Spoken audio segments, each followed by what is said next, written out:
Ce compte était ouvert par mes parents à la Republic National Bank of New York, SAFRA, qui après ça a été transféré chez HSBC.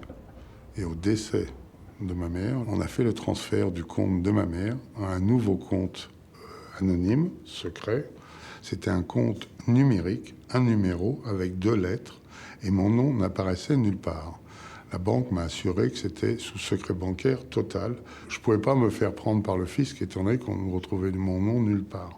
Un compte non déclaré, c'était illégal ou pas?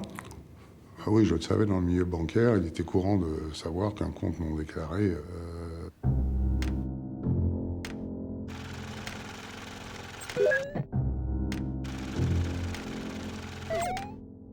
O sea, lo simple es meter el dinero en un maletín, que también se hace, ¿no? Sí.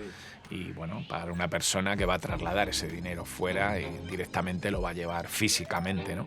Eso es lo simple, eso se hace también, pero las formas ahora de trasladar ese dinero fuera de España o de cualquier otro país hacia estas zonas son mecanismos muy elaborados, mecanismos en los cuales intervienen muchas veces distintas sociedades que simulan operaciones entre sí.